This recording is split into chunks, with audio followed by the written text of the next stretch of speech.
অঞ্জলি রান্নাঘর। দেখুন, আজকে কেচকি মাছের ঝাল হবে। কেচকি মাছ ধুয়ে রেখেছি ভালো করে বেছে, নুন মাখাবো। আর যে লম্বা লম্বা পাতলা পাতলা করে বেগুন কেটেছি, আর এখানে আছে পেঁয়াজ, রসুন আর লঙ্কা। এগুলো দিয়ে কীভাবে কেচকি মাছের ঝাল করি দেখুন। গ্যাসটা ধরিয়ে দিই। অনেকেই বলে গুঁড়ো মাছ খেতে ভালো লাগে। সবসময় কি বড় বড় মাছ খেতে ভালো লাগে? আর গুঁড়ো মাছ খাওয়াও ভালো শরীরের পক্ষে, কিন্তু বাচ্চারা খেতে পারে না, তাই জন্য আমরাও খেতে চাই না, কিন্তু এটাই বেশি উপকারীও।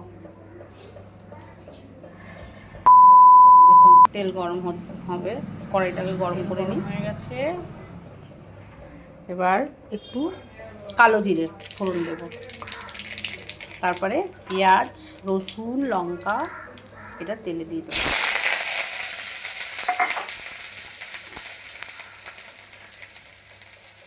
মশলা পড়বে না, কিন্তু নুন, হলুদ, একটু লঙ্কা।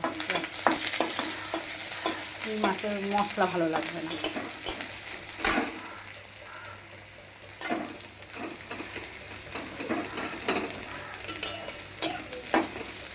ভাজা হবে একটু, পেঁয়াজ রসুনটা কুচনো আছে, লাল লাল ভাজা হবে।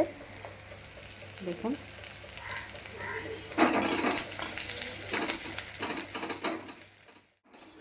হাফ লাল হচ্ছে।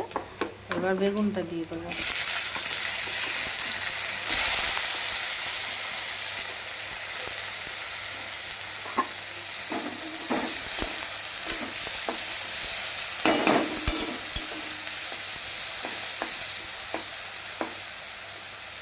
বেগুনটাও একটু ভাজা হবে, হালকা ভাজা হবে। বেগুনটাও ভাজা হয়ে এসছে। এবার মাছগুলো দিয়ে দেবো আস্তে আস্তে। এই মাছগুলো খুব নরম হয় তো, বেশি ভাজবো না, একটু হালকা এপিট উপিট করে নেবো, সাঁতলে নেবো। খুব সুন্দর করে দিতে হবে কিন্তু মাছগুলো।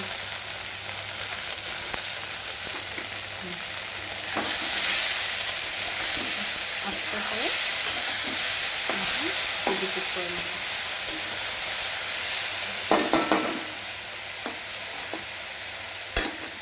সামান্য লঙ্কা দেবো, লঙ্কার গুঁড়ো। এই মাছে একটু ঝাল ভালো লাগে, তাই একটু লঙ্কার গুঁড়ো দেবো। আদার্স মশলা দেবো না কিন্তু। আর শুধু ধনে পাতা নামানোর আগে।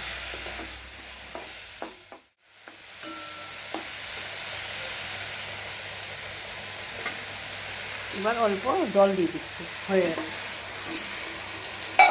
মাখা মাখা হবে একদম।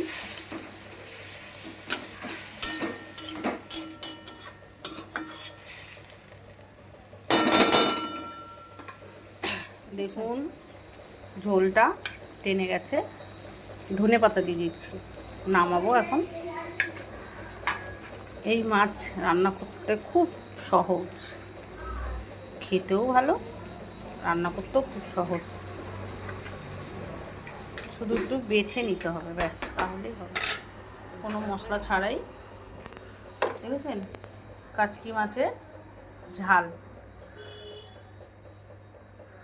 রেডি, একদম খেলেই হয়।